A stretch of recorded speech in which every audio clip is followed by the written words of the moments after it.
When my daughter was a very little girl, we taught her to be generous. And then we would try to help homeless people. And then we had to teach her how to discern whether someone was just scamming or not. That was a hard one. I didn't want her to teach her to be isolated and stingy. So the best I could come up with was to look in their eyes and try to discern if they were telling the truth. I said, sometimes we make a mistake and we trust someone who doesn't have good intentions, but we try our best, we act out in generosity, and then we move on. And if we can trust someone, it will bear itself up. But sometimes we don't have the opportunity to determine that. So one time we lived in Seattle, we had come across the ferry. We were walk-ons, so we were leaving on the footbridge up into the second block up the hill from the ferry in Seattle. There's a long bridge that leaves the second deck and hits the second street up. So we were walking down that and we looked around and Christina was nowhere to be found. And this walkway, this bridge was like 2 blocks long. And we were, alarmed right away. We looked back and here she was squatting down with her little pink purse. I think she was like probably 7 or 8 years old, probably 8. She was squatting down in front of a young homeless guy who was cross-legged on the surface of the street there, this bridge, with a little cup next to him looking for donations. And he was very quiet, kind of looked very sad. And she was staring into his eyes. And we watched her for a minute, and finally she pulled out her little pink purse and she took out $1 and she put it in his cup and she came running up to us. And we said, "What were you doing, Christina?" And she said, "I was trying to see if he was telling the truth, and I think he was." Hello, everyone. Welcome back to Above the Chaos. Our mission here is to see if we can rise up above the roiling waters of chaos and darkness that are engulfing our society and some of our lives, and see those clearly from above and be able to speak forth the truthful words that can bring a better future into reality. I'm back with Bill Larson for episode 2 here. In the first episode, we talked about some of the trajectory we were on in our efforts to work towards greater socioeconomic justice and new structures. We had a really interesting experience and story that unfolded out of those, with our life's work colliding with structures that were operating on patterns that were very different than the ones we were working towards, and those resulted in quite an upheaval. So over time, you'll probably see the lawsuit that I filed in federal court against the largest county here in the United States, and we also have an interesting legal situation with a church we used to attend. And so we're going to try to gently and wisely get into those because they're important. We are also planning here in the next weeks to be filing personal bankruptcy to wrap up tens of millions of dollars of claims and counterclaims in a transparent public process to hopefully get justice for all those. There's, hundreds of families and companies that were all impacted by this. And so that's a little bit of the process. So as we learned last time, Bill's an attorney that I've been working with, a wise, creative, strategic advisor that's been walking with me through this process over the last 5 years. And so we're going to try to wisely navigate into some waters here today and publicly discuss a little bit of our story and our encounters and what we've all learned through the way. So with that, I will pass the baton back to Bill. And Bill, thanks again for being here for this interesting and difficult conversation to attempt to have today. Appreciate it. Yeah, thank you, Jordan. It's good to be here. And sometimes our conversations take a turn into elements and pathways that are painful. It's painful to recall experiences we've had. But it's also useful to recall what we've learned from those things. One thing that I've learned over the course of a few years of life and professional experience is that not everybody is looking for the same things in life. We talk about creating a better world. And for those who are unhappy with the world as it is, that's an appealing thought. But there are definitely people who like the world as it is. They may want the dysfunctions in society. They may benefit from them. And so the question arises, how do you deal with that? With almost diametrically opposed aims. The owners of the coal mines in the West Virginia in the last century had company towns, and they didn't have any incentive from their perspective of giving people more than what was just barely needed to survive. You could call that coal handcuffs.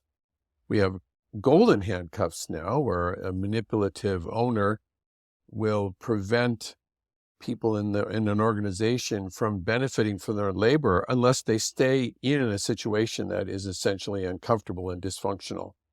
I was in a situation like that with an investment banking firm. A person could work for 2 years on a project, and if they had to leave the organization, they wouldn't see a penny of benefit. So they had golden handcuffs to stay in an essentially low-wage situation with low commissions and an exploitive owner.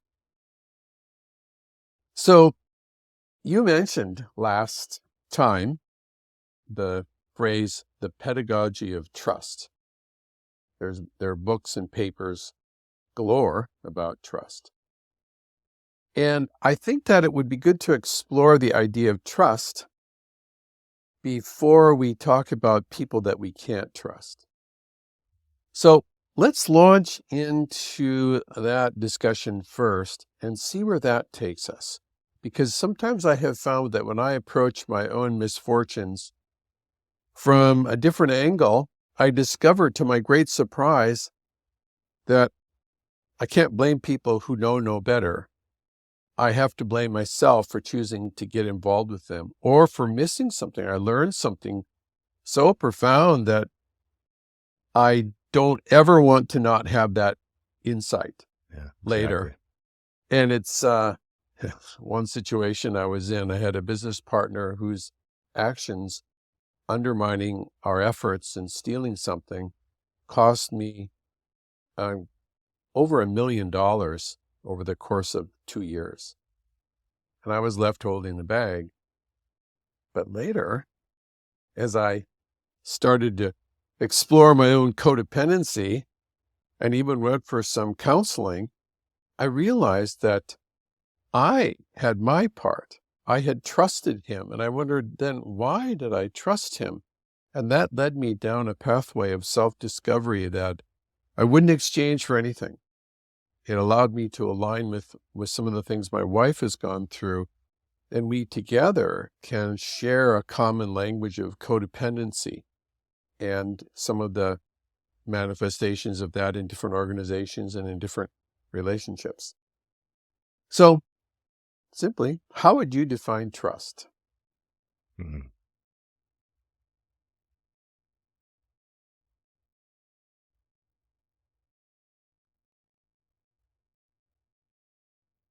Trust feels something like a condition that arises or can be present between two agents if a certain set of conditions are met, something like that. And it's something like it's an enabling mechanism, right? Its absence causes things to break down, and its presence lubricates and fuels forward movement. There's a popular book called The Speed of Trust. So it's almost like it's like an element or a lubricant in a system that allows certain functions to occur based on mutual regard and understanding about purpose, intention, rules of the game, codes of conduct, what we're here to do together and why. That enables us to be able to work together in ways that are far less guarded, transactional, and far more unified and cooperative. When my daughter was a very little girl, we taught her to be generous. And then we would try to help homeless people. And then we had to teach her how to discern whether someone was just scamming or not. That was a hard one. I didn't want her to teach her to be isolated and stingy. So the best I could come up with was to look in their eyes and try to discern if they were telling the truth. I said, sometimes we make a mistake and we trust someone who doesn't have good intentions, but we try our best, we act out in generosity, and then we move on. And if we can trust someone, it'll bear itself up. But sometimes we don't have the opportunity to determine that. So one time we lived in Seattle, we had come across the ferry. We were walk-ons, so we were leaving on the footbridge up into the second block up the hill from the ferry in Seattle. There's a long bridge that leaves the second deck and hits the second street up. So we were walking down that and we looked around and Christina was nowhere to be found. And this walkway, this bridge was like 2 blocks long. And we were, alarmed right away. We looked back and here she was squatting down with her little pink purse. I think she was like probably 7 or 8 years old, probably 8. She was squatting down in front of a young homeless guy who was cross-legged on the surface of the street there, this bridge, with a little cup next to him looking for donations. And he was very quiet, kind of looked very sad. And she was staring into his eyes. And we watched her for a minute, and finally she pulled out her little pink purse and she took out $1 and she put it in his cup. And she came running up to us. And we said, "What were you doing, Christina?" And she said, "I was trying to see if he was telling the truth, and I think he was." And that's the best we can do. Sometimes we run into people who have great power, and they have the ability to persuade us that they're telling the truth. And maybe they aren't. But we have to keep going on. But we learn. So how do we know at that higher level that we can trust somebody? You've run into the need to trust people in the construction industry. You call in subs and you deal with an owner, and it might be the state, it might be a county, it might be a large church, a big organization. How do you determine if you can trust someone, especially if it's a one-off? You have one job here and then another job there.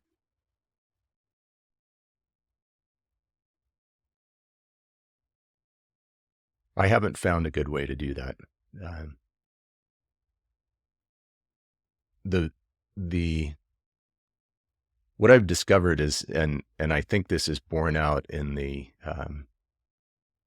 basic psychological literature, but it turns out that people can be pretty good deceivers for some period of time. And maybe that's 2-3 years, let's say, as a rule of thumb, where somebody can come into an environment and put on a mask and play a game, right? Go along with the language, go along with the mission, go along with the values. There's well-known games and languages that are often attractive to people like that. And one of the unfortunate lessons is we're seeing throughout our society that oftentimes people can learn to play a game.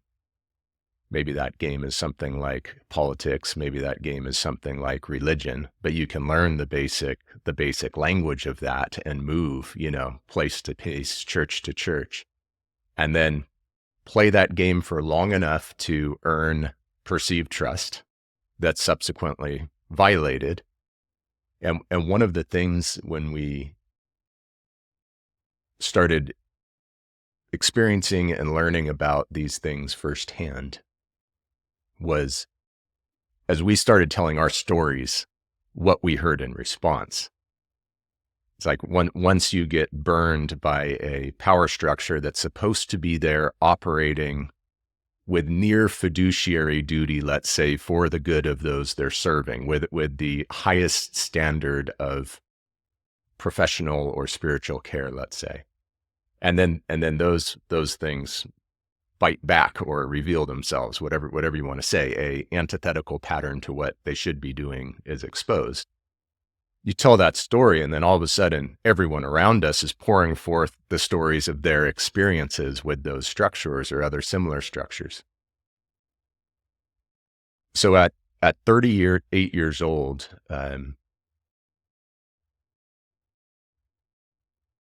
I haven't found any reliable way other than through spiritual discernment and doing my best to be able to see through those periods. So what it seems like you do if something can't be known, and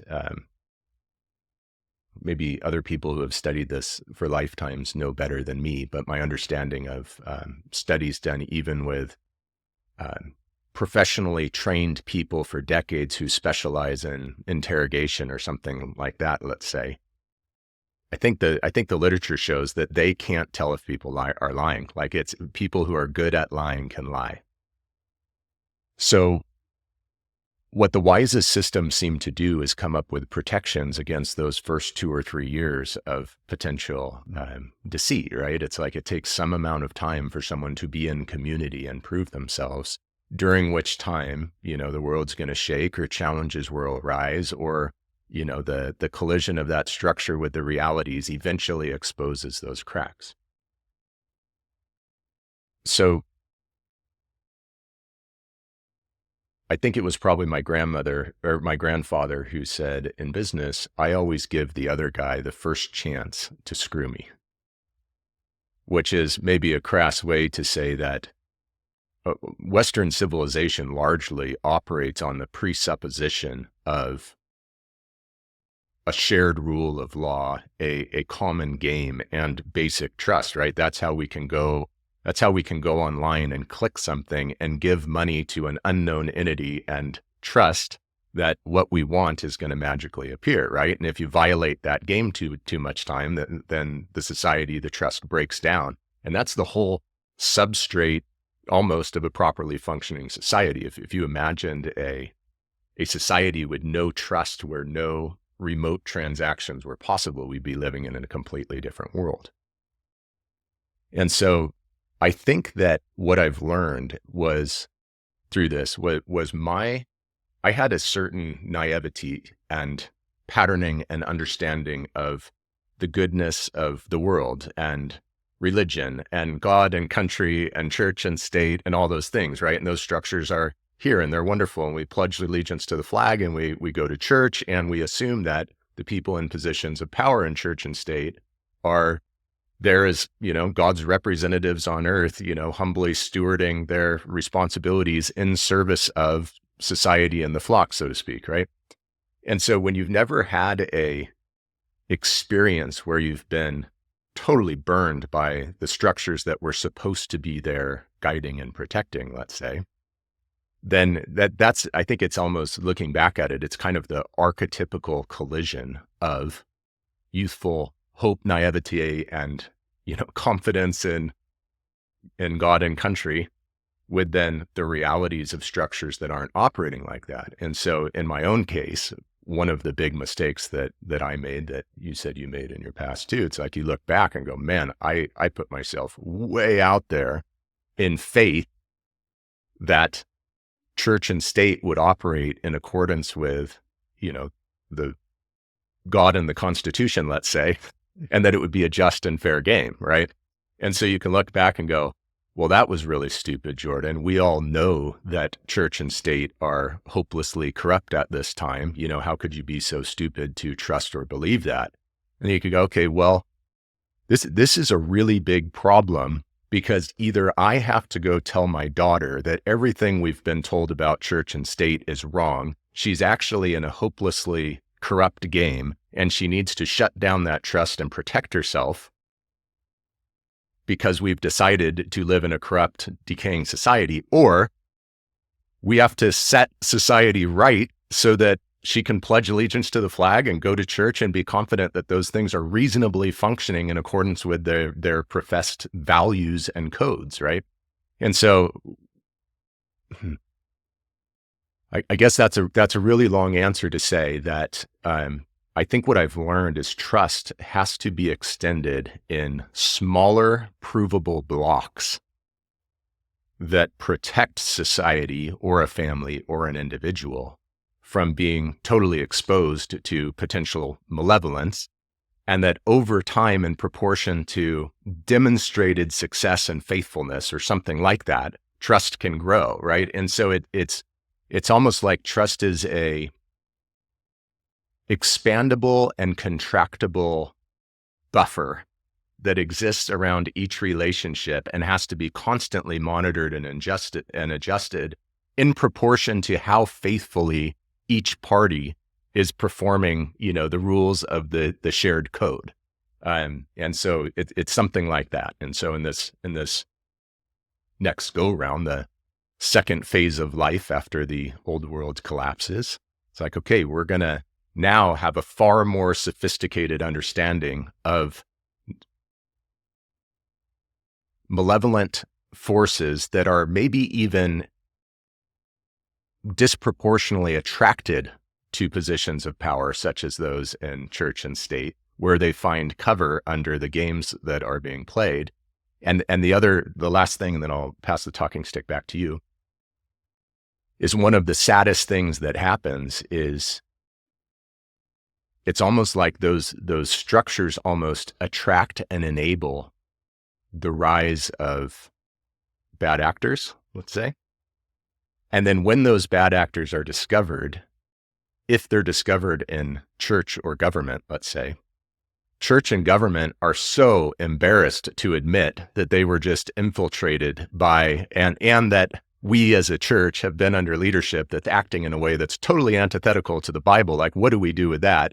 And so we're tempted to go, this could ruin the church. So we're going to circle the wagons, cover up, suppress, and maybe if we have to, send the offending pastor with a plea deal off so he can go victimize the next church. But almost never are we making it public and taking the time to hold officials to account in a public way that would be embarrassing to us, but would prevent those people from going on and harming the next community. So anyway, those are some thoughts on trust. And so there seems to be a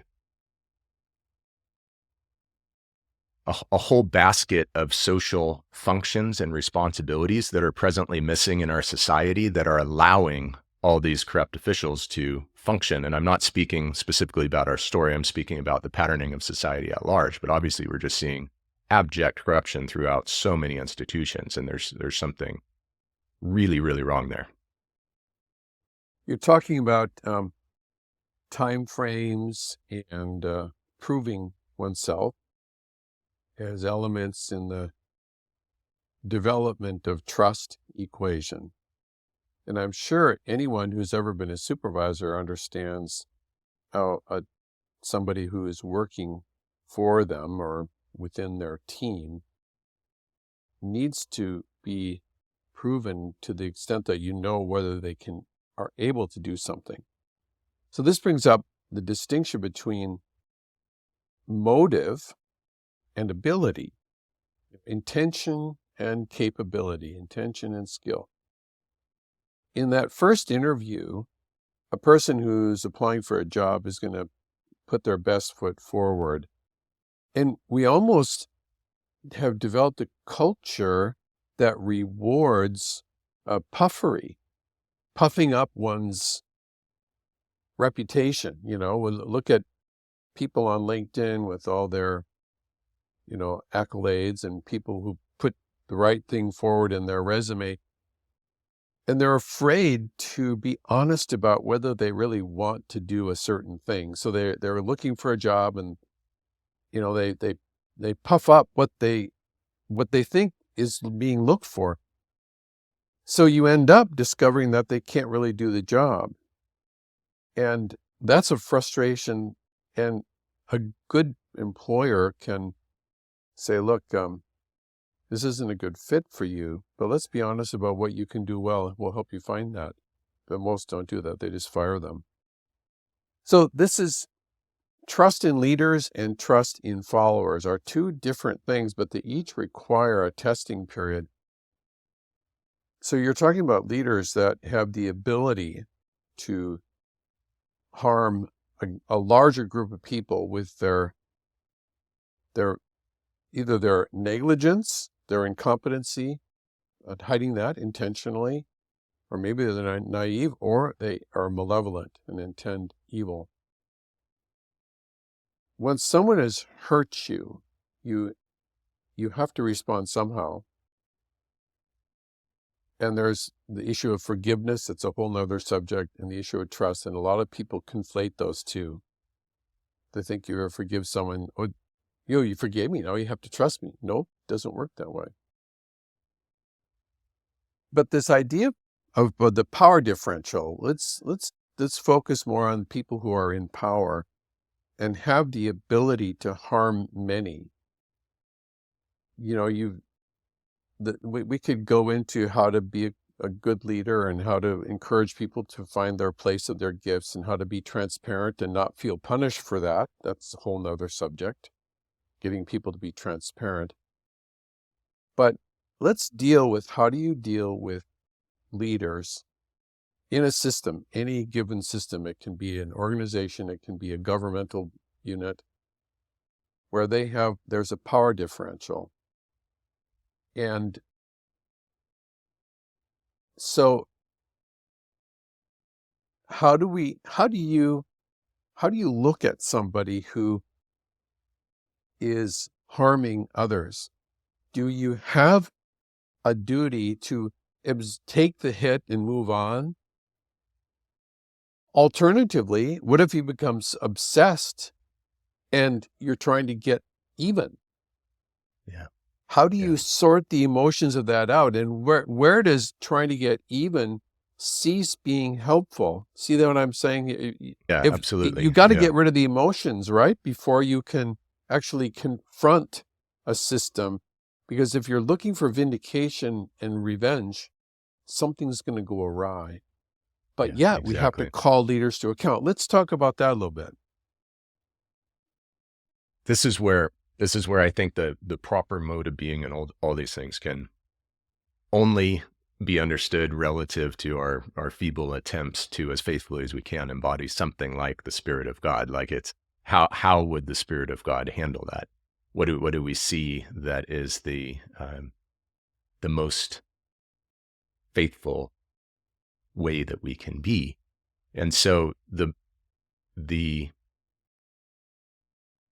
let's say that we could say something like, speak truth in love, right? So that's right along those same lines, right? Because we can speak something that might be true, but do it in a, bitter, vindictive, divisive way. And we're violating that norm.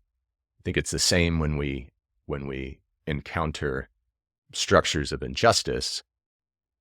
We know that if we react, right, and then we are acting out of essentially selfish vindictiveness, that's fueling a pattern that's antithetical to that which is impelled by the Spirit of God. But I'll share a story that I thought was interesting, because we had to grapple so deeply with this profound question: what is our responsibility relative to structures of injustice when they afflict us, right? At so many points along our journey, we were offered outs. We could have stopped saying, like, for instance, I had a pastor sitting in my backyard saying, look, we've already told you that we will relieve this burden, and that's going to be pretty difficult for us if you continue to tell members of the congregation that you're being treated unfairly. So we'd suggest you shut up and get with the program, and we'll take our feet off your neck, basically, right? And it's like, okay, that's really attractive. We were then, later, here, we will tear up this note of everything that we are holding over your head. Just sign this paper saying you won't talk about it. It's like, no. So when it's like, what is our ethical and moral duty?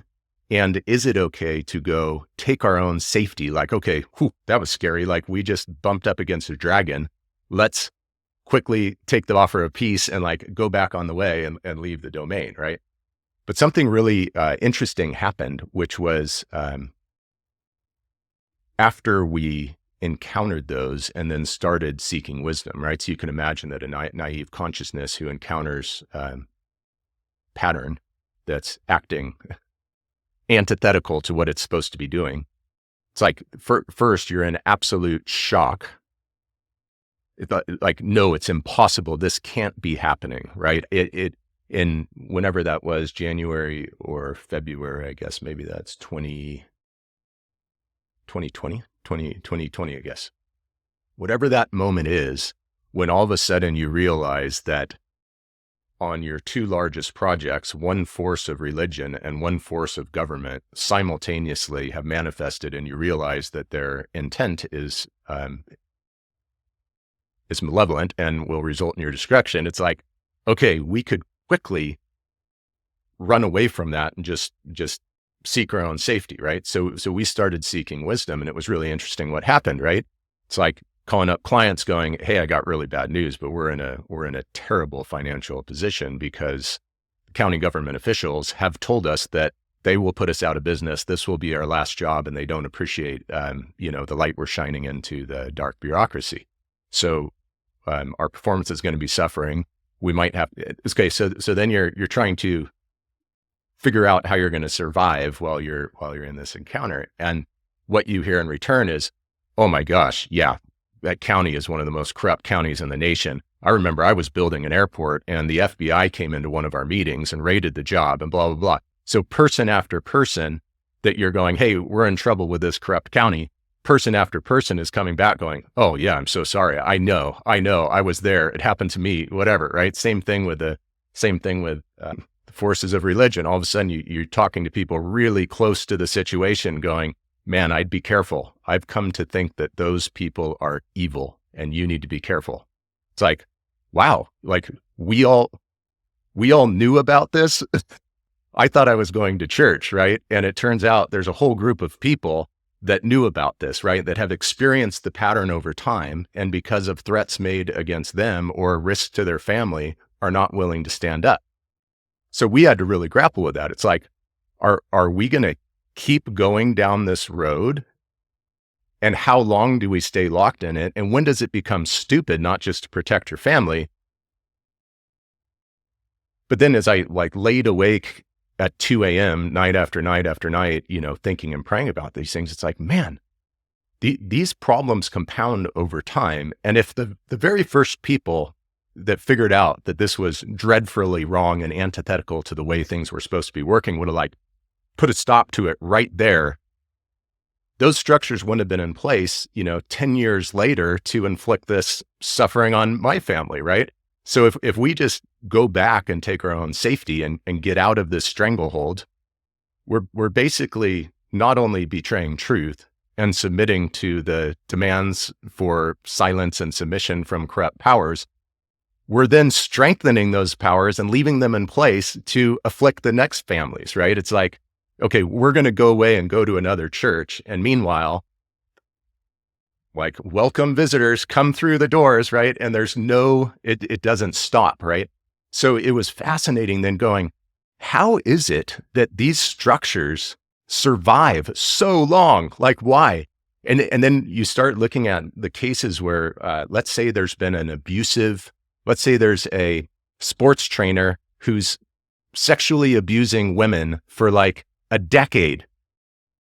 And then it finally comes out and breaks. And it's like, how could that possibly continue?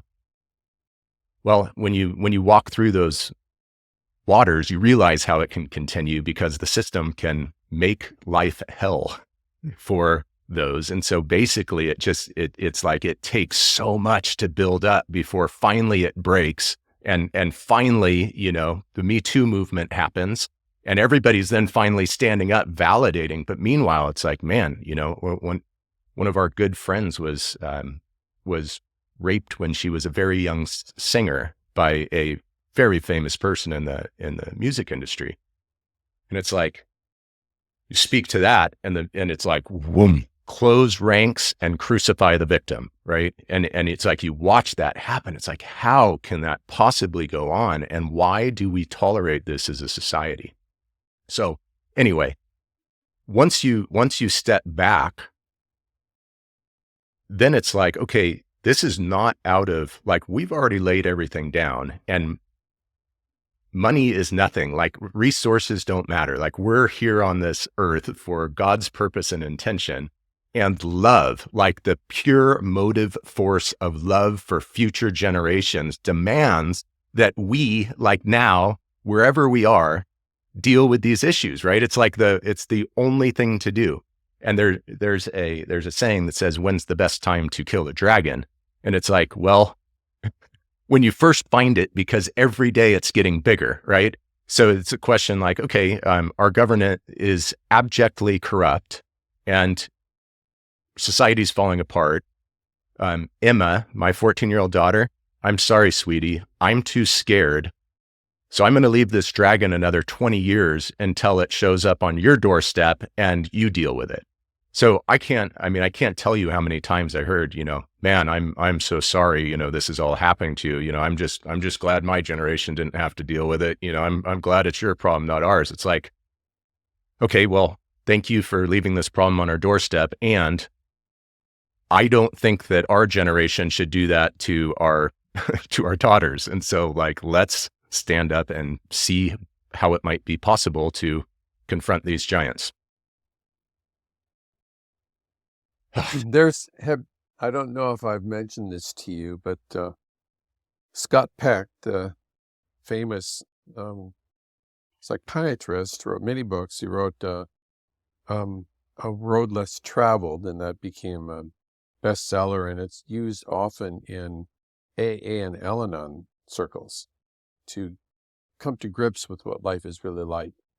Taking the harder road. The discipline of love means I have to work hard to love somebody. It's work. If he talks about how if you're just going by the feelings of affection and falling in love and all that, that's cathexis. That's not love. Yeah. And that's what a lot of people mistake for love in our society.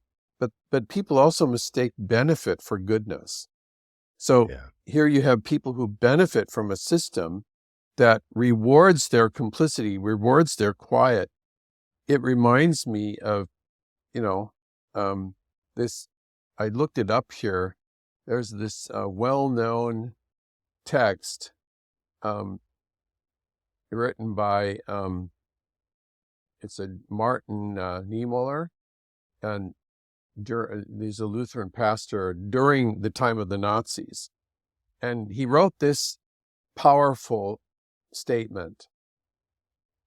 This in English, it's, first they came for the socialists and I did not speak out because I was not a socialist. Then they came for the trade unionists and I did not speak out because I was not a trade unionist. Then they came for the Jews and I did not speak out because I was not a Jew. Then they came for me and there was no one left to speak for me. This is very moving if you've ever visited one of the Holocaust memorials. There's one in LA that's dedicated to the children that died in the Holocaust, the millions of children. And there's either I've been there, and it's either a name or a little identifying component. I think this is their name with a little hole, and you can write a little prayer and roll it up and stick it in the hole. And it's just walls after walls of these little holes. That's what happens when evil is allowed to hang on to power. Yeah. So if we're trying to build a better world, this is going to require collaboration, right? And how much trust does it take to really collaborate together to make a difference? It boils down to that. If you want to build a better world, you have to confront some injustice or wrong or clean up the environment, clean up human relationships. There's a lot of cleansing to do in an organization that has dysfunction in it or evil power structures. There's so much work to be done. But if we are comfortable, we might just think, don't bother me. I've got my retirement set, you know? So how do you build the trust, and how do you build the desire to get involved to co-create a better world when people are satisfied? It's one of the important things in our story is one of many much worse stories around the world. But one of the important things to acknowledge about our story is we were entirely complicit in fueling the whole system that took us down. Right? It's like I was helping to build this church, and in the act of being a part of it, right? I look back like with absolute. There's these exhortations in scripture, like when a rich man comes in, don't give him the seat of honor, right? And it's like, I look back and go, man, that reserve table at the front of the men's breakfast, I was always waved up to it, right? That's exact embodiment of me being complicit with these leaders. And it's like, man, I like before God, I am sorry for ever sitting at the reserve table at the front of the men's breakfast, right? It's like, that is the last place I ever want to be again in my life, right? It's like, as the same systems that ultimately did not like the revelation of their corruption, right? It's like a year earlier, I'm standing on top of a dam that we built, getting, separate formal plaques and awards from the County Board of Supervisors, from the California State Senate, from the California Legislature. It's like, man, this is fantastic, right? Well, it's like those relationships and complicities are very, very fragile if they're fundamentally founded on untruth, right? And will not tolerate the exposure of truth. Those same systems that heap awards on you, go to the next job. It's like, oh, oops. When I agreed to help the top executives solve the big problems that were threatening them politically, I didn't realize there's a whole dark substructure to this thing. And guess what? We're the enemy now, right? And so your emotional reading of that text, right? I hear MLK's spirit in that as well, right? He was constantly saying that. He's like, man, I can understand the ignorant and evil people afflicting us, right? I can love them. I can pray for them, right?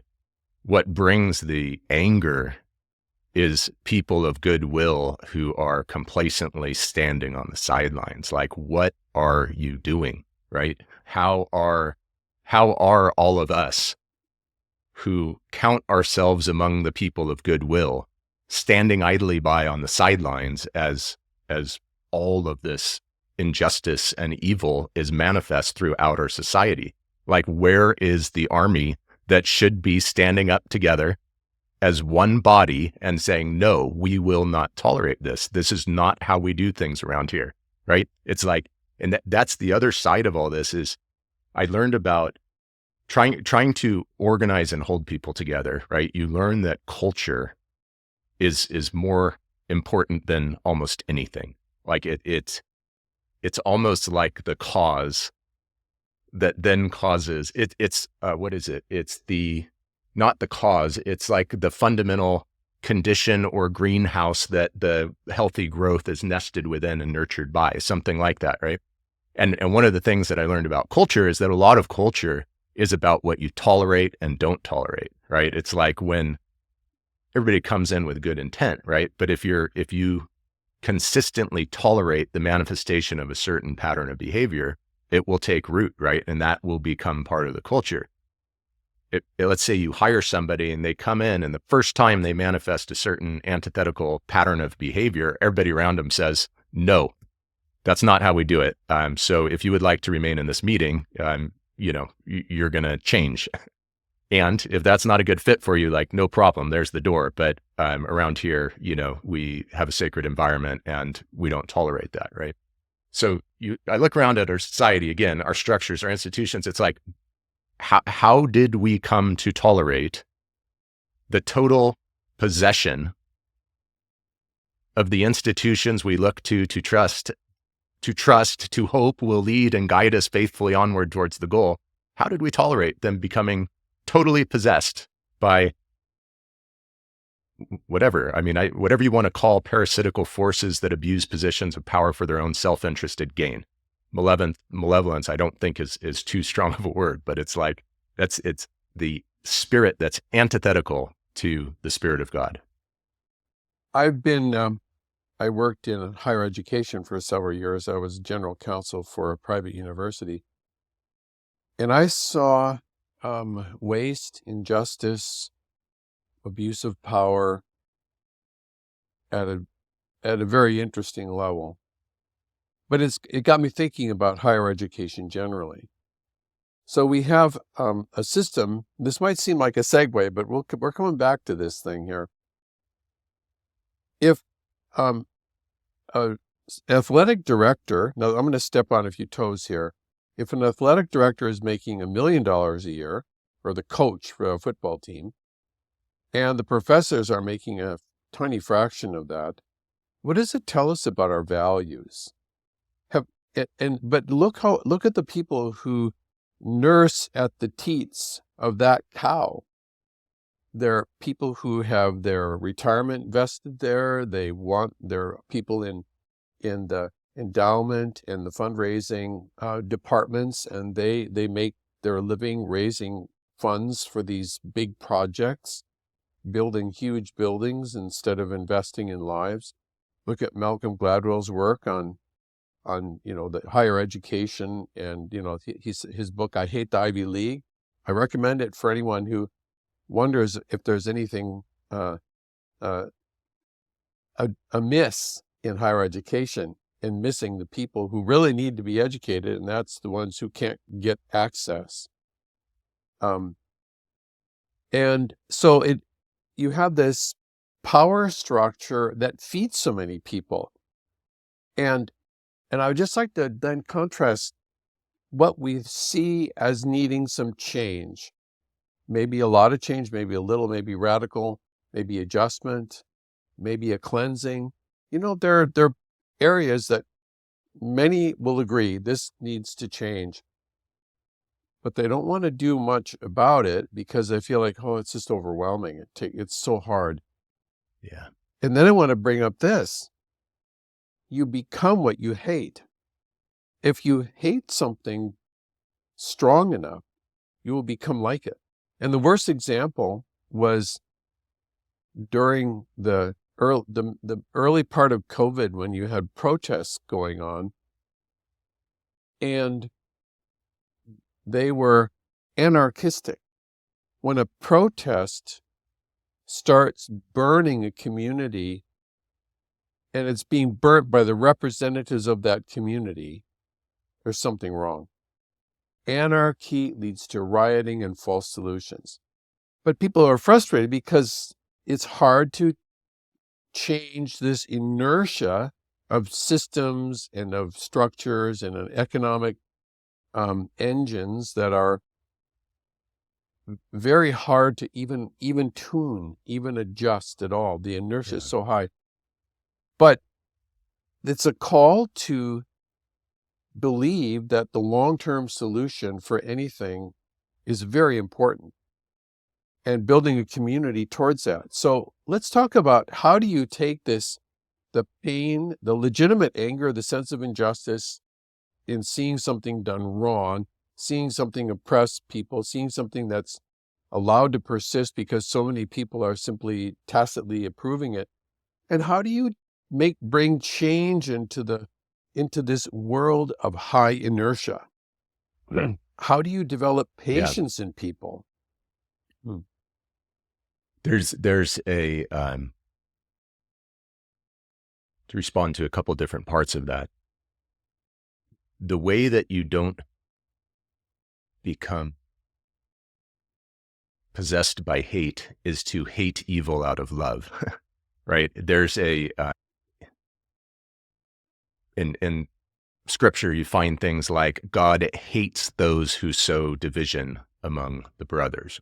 God hates evil, right? So there's a goodness will inherently hate, but it will hate out of love, right? It's the same thing we talked about earlier. It's like if we hate the evil and corruption and injustice and dysfunction tearing apart our society and inflicting what will become hell for future generations if we don't right it, if we hate that with a righteous anger fueled by deep, deep love and the desire for every child and every subsequent generation to have a fair opportunity to develop towards the fullness of their potential and flourish in a healthy, beautiful, good environment, then it's like, that's a healthy hatred, and it should impel us, it should drive us, but always governed by love, right? That again, you see the beautiful examples of that, I think, in in some of the things that people like MLK or Gandhi would say in their struggles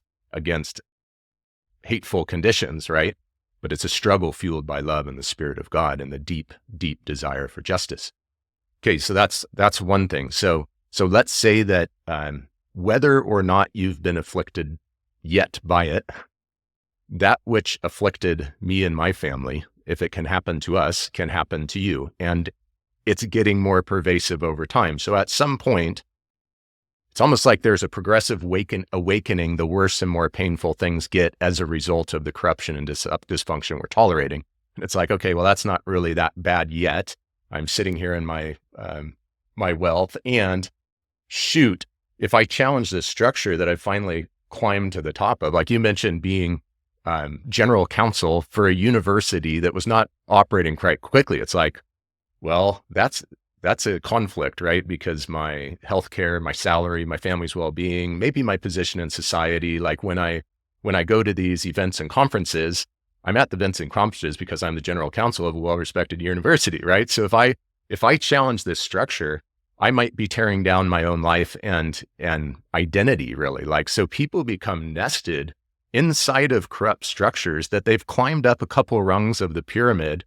And now it's like, shoot, my identity, my position, my regard in society, right, is largely based around this. Like, I sometimes feel bad for people who I think that 99% of Americans now know that both political parties are abjectly corrupt and collusive and leading us in terrible directions, and neither one can fit.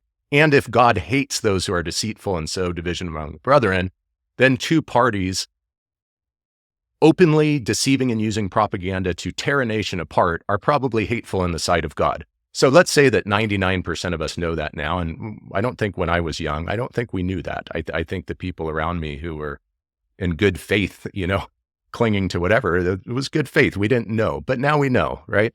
So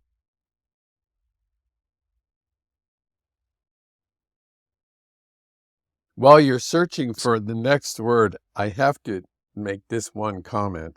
please. I did resist the deceptions and the manipulations, and I got fired for it. Yeah. For 3.5 years. And and then I discovered there was a whole community of people who have been fired because they got in the president's way. Exactly. The best people. It's the same thing with, it's the same thing with the county. It's the same thing with the church. It's the same pattern of these people who get into their positions of power, rise up, and as soon as you challenge too much, you're out. And it's dangerous to confront it, right? It's like, especially, I'm going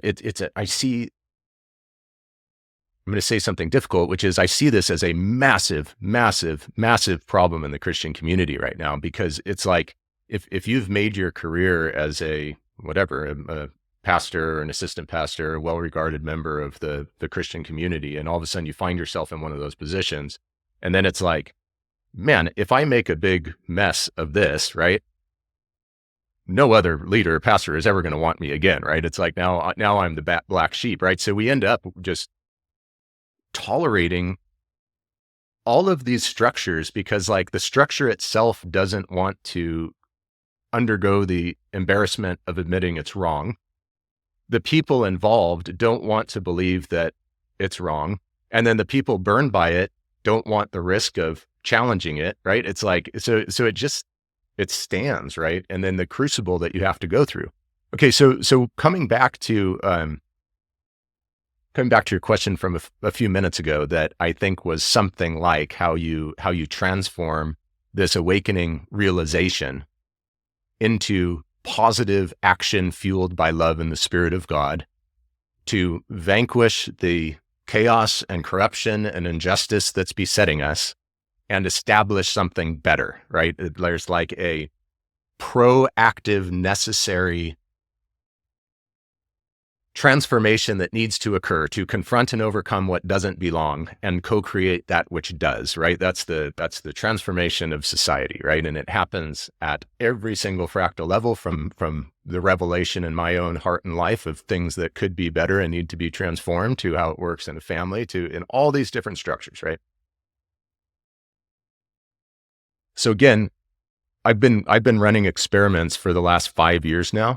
And I don't know. I haven't found the answer yet, because what I've discovered is there's so many people. Like 3 years ago, I felt super lonely. I feel super lonely today in this struggle often, but 3 years ago, it was super, super lonely, because over the last 3 years, I've found a network of hundreds of people, right, who I now personally know, who are at least aligned and resonant with the Spirit, understand the deep issues we're up against, and at least intellectually assent to the idea that we ought to come together as a body to sort it out, right? I've also discovered that I deeply, deeply hoped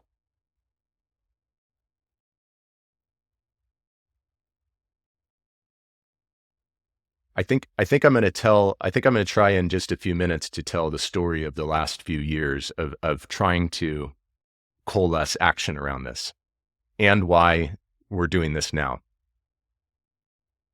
So 5 to 7 years ago, I didn't have anyone in my life that I was talking about worksite Earth as a whole, not as some impossibly big domain that was hopeless to ever deal with, but as a small, finite, self-contained bubble floating through space that, if we wanted to as a human species, we could easily transform it in our lifetimes. And that's where we're co-creating all the conditions and manifestations we see, so we could choose to be spiritually transformed and operate different, cooperate differently, and bring a different era into existence. And I had 0 people in my life other than my wife, who I talked about this since I was 14 with. And so I tried to start finding people. And that's a funny experience when you start talking about the transformation of Earth over a short period of time. There's not a whole lot of people who are immediately resonant with that. But one thing it does is, somebody will be like, oh my gosh, I know another crazy person that's thinking about that. You should talk to this person, right? And so a few people would say, oh my gosh, this is one of the wisest men I've ever met. He's done things at scale. Like, I'll connect you guys and you guys would have an amazing conversation. And so slowly you start finding people. And so with those few people, we started trying to figure out, like we talked about a little bit in the last interview, we started trying to figure out the critical path. It's like, okay, well, the time for this is going to be somewhere down the road. And there's a whole bunch of difficult things that, if we were going to try to do this 5 or 7 years down the road, we wouldn't, we could get like years of foundation and groundwork done. And so we started figuring out legal and governance and structure and values and all those things, and how you would operate them as a system of systems that could be fractally applied around the Earth, and blah, blah, blah. And so we figured that out, right? Then it's like, okay, well, if there's a vision in, I think Ezekiel, you might know, Bill, but it's the valley of dry bones, right? And it's the idea of scattered, dry, apparently lifeless bones strewn through the valley. And as the prophetic voice speaks, what happens when the Spirit of God speaks, is that all that life, rises up and comes into form. And pretty soon we're an army. And so it's like, okay, well, we know that all over the Earth, there are absolutely brilliant, heroic, self-sacrificial people who have been working for decades tirelessly on the front lines of every single problem and battle to make our world a better place. And I was lucky enough to get to travel through dozens of countries and meet so many beautiful souls struggling in the face of the symptoms of our social disorder that they were witnessing. But it's kind of like the body of dry bones. It's like if the valley of dry bones, if we're meant to be a body, and some of us are hands and some of us are feet, and some of us belong to different organ systems, and we have different skills and specializations, but we're all distributed around the earth and disconnected from each other, and we don't know each other exists, then we're not functioning as a body.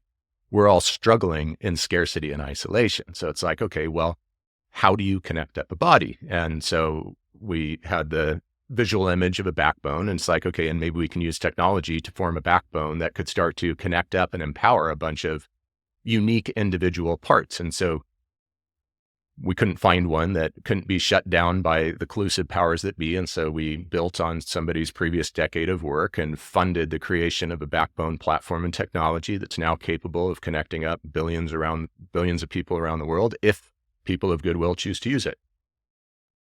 So then we started running some social experiments, and we don't have language for any of this. It's like, what do you call our collective effort to meet this moment in history as a human species, sort out our issues in 200 nation states around the world, and before it's too late, try to set things back in order so that we don't blow ourselves and our environment up?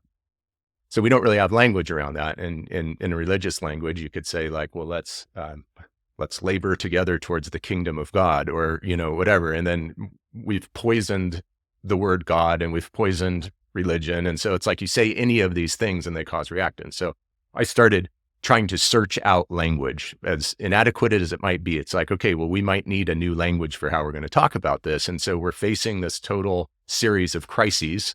What is the total nested hierarchy of crises flowing from the same root causes called? And it's like, well, maybe we could call that something like a meta crisis.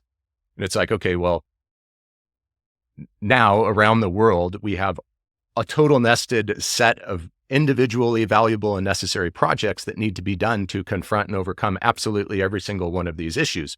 What do you call the overall project of projects that all humanity needs to engage in? Maybe we could call that something like a meta project.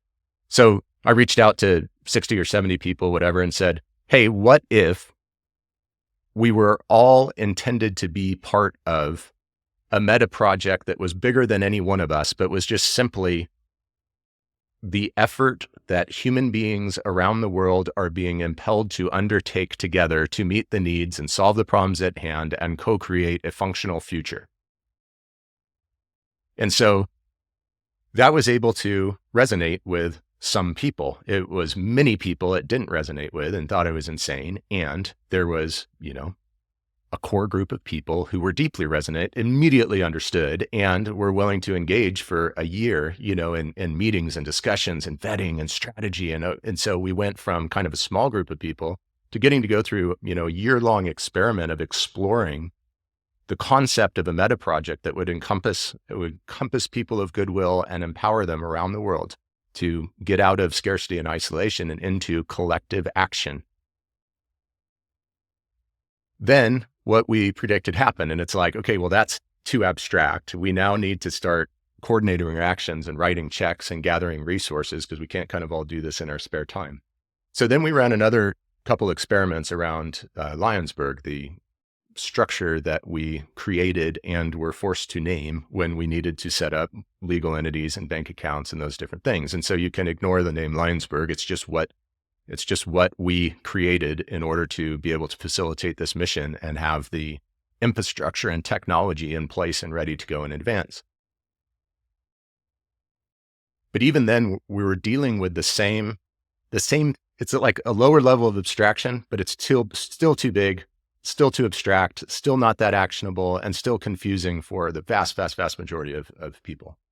And so the reason that we're doing these first couple of series of podcasts is what I learned what I hoped would happen over the last couple of years is I hoped, after networking out and finding around the world these different pockets and networks and people who all intellectually assented to the idea that we need to be working together, I hoped that through convening, we'd be able to cross those networks and become what we're trying to become, right? To start to embody and act that out. But in the process of that, we don't know how to do that as a human species yet. We just don't. Because what happens is everybody comes together says, yes, let's work together. We need to. It's an emergency. The future of everything is at stake. Like more than 99% of people know is at stake, and it is urgent. So we should work together. And as soon as we have the resources, we'll come back together and work together. So then everybody scatters to go work on their issue that they're solving or their thing that they've named or whatever, right? So what we're attempting to do through this series now is speak, is speak a spirit, speak a message, speak a voice, and just hope that resonant souls will respond. So if you resonate, please respond. Hit subscribe, go to jordannicholas.org and sign up, join the movement, right? What does that do, right? So we're talking about how we get people to get together. My current hypothesis is that we need to get out of all these, well, not get out. What do we need to do? We still need to celebrate all these individuated pockets of named things that we've started and created because they're all unique, valuable, and good. Each one resonates with a different local audience. Each named thing can gather a unique group of 100 people around it that nothing else can speak to, right? And at the same time, if we have 100 different networks or groups of change makers, and each one has 20 or 100 people around it, we have to figure out how we're going to forge a body out of all those. And we're going to have to do that as individuals, probably not as groups, because each group, we've discovered, has its own. It's like, if I was going to go try to partner with the university that Bill used to work at, it would take like an act of the board to figure out if if everything's blah, blah, blah. If I speak and Bill resonates and we decide we're going to move together, we can decide that tomorrow. We, the people, as individuals outside of these structures of control, can just wake up and decide we're going to move together. And so what we're trying to do with this is go, okay, we're going to speak as faithfully as we can a message. We're going to invite those who resonate to respond. We're going to connect those people into a list or community or whatever it becomes of resonant people who hopefully can trust, start to trust, extend a little bit of trust to one another because they're all resonant with the same spirit and voice. That might be enough to move and to start to get the critical mass. And if we can get that resonant group out to, let's say, 1,000 people, the first 1,000 people who are willing to show up and read a weekly email and listen to something once a week and maybe contribute something, then all of a sudden we have the resources to be able to grow and serve and move that community forward. And if we can hit 1,000, that 1,000 can win the hearts and minds of 1% of the population. And if we can win the hearts and minds of 1% of the population, that 1% is looked to and admired by 3% of the population. And what I can tell from the social literature and spiritual movements in the past, which this inherently has to be essentially, is that if you can win the hearts and minds of 3% of the population, there's another 5% looking with admiration at them who comes, and the tipping point starts, right? And pretty soon you pull the center. And then that brings us to the people who are embedded in and benefiting from the systems as they are.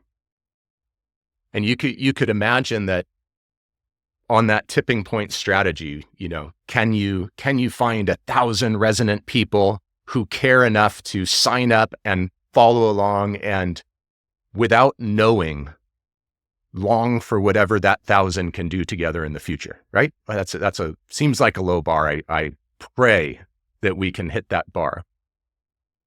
That's the first most 1,000 resonant people. You can imagine all the way at the other side, there's the 1,000 least resonant people most wanting the existing systems to stay how they are or to crumble so they can establish an alternate order of totalitarian control, whatever it is, right? And then you work in from each side. It's like, so that 1,000 is going to pull 1%. You can imagine that next to the antithetical 1,000, first 1,000, there's 1% of the population that's going to be till the very end, fighting this with sticks and stones and weapons. And so it's like, but you ignore that. It doesn't matter. You don't have to figure out how you're going to win the hearts and minds of the last 1% until you've won the hearts and minds of the first 99%. And to do that, all you have to do is just win the hearts and minds of those around us who we think might resonate with this and who are fed up and won't tolerate the way things are and are committed to working together and sacrificing to bring forth a better future for our children and grandchildren, their grandchildren. So anyway, that's a long answer to how I think we might get working together. But Well, that's a good note to end on, because it's the note that kind of raises questions for the next set of talks. And one of them is, how do you build something that doesn't reestablish a power structure that can be co-opted once again? And exactly. and that kind of points back towards Mondragon and different examples. They've done something that doesn't create a power structure that can be co-opted. And what we've kind of analyzed and built and proposed over the past several years, I think for people who are interested, that's going to be an interesting discussion. So Yeah. anyways, thanks, Jordan. Great talk today. Let's hit. Yeah, absolutely. Do you have,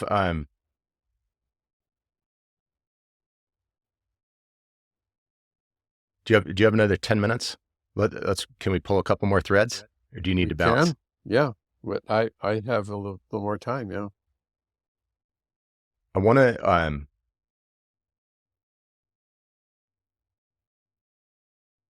I think that would be let's do a part 3 if you're up for it. And let's talk about that. Let's talk about how to, if we start bringing lots of people together, how that new movement towards liberty and truth and justice and all those good things isn't once again corrupted and co-opted like our American experiment has been, right?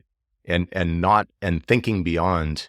It's like those of us who are resonant right now don't really have to worry about it, because maybe we think we're all good people and we would never let that happen.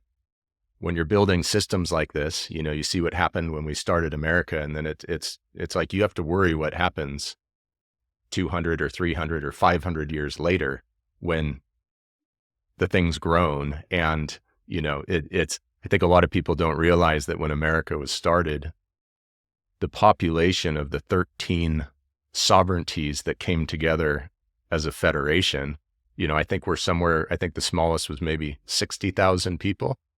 The largest was maybe 700,000 people. Average size was maybe 200 to 300 people.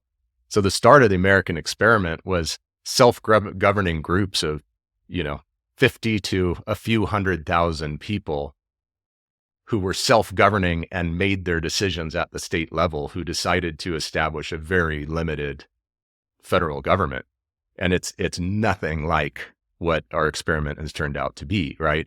So we have a couple fronts, which is we need to figure out how we're going to, well, a lot of people think the American experiment is so corrupted that it's over and it's just going to fail. I passionately believe that might inflict generations of suffering and chaos and catastrophe and worse corruption and worse violence and authoritarian control if we don't handle it in a proper manner. So it's like, well, if we all realize that the American experiment is divided against itself, insane and failing, then maybe we should consciously transform it. And maybe we should do that really, really, really quickly before it's too late. So there's all these different fronts, but something I want to come back to a couple things. In a bunch of my conversations on what's next, there's a massive debate on whether, I'm intentionally setting up a false dichotomy, on whether we work on transforming the old systems or working wholeheartedly on co-creating the best possible thing we can for the future. So that's a whole topic for an interesting panel discussion, maybe. The thing I want to say about that quickly is that the first several years of my work on this were completely rooted in the realization that no solution could come from the existing corrupted institutions that are creating the problems. And that it's something that you learn on joint ventures. If there's something that needs a massive collaboration because it's too big for any one entity to do, you need to set up a clean white structure of collaboration where all the different groups can retain their individual and local sovereignty, autonomy, mission, language, while becoming part of a outside structure that allows them to achieve together what they can't achieve in isolation.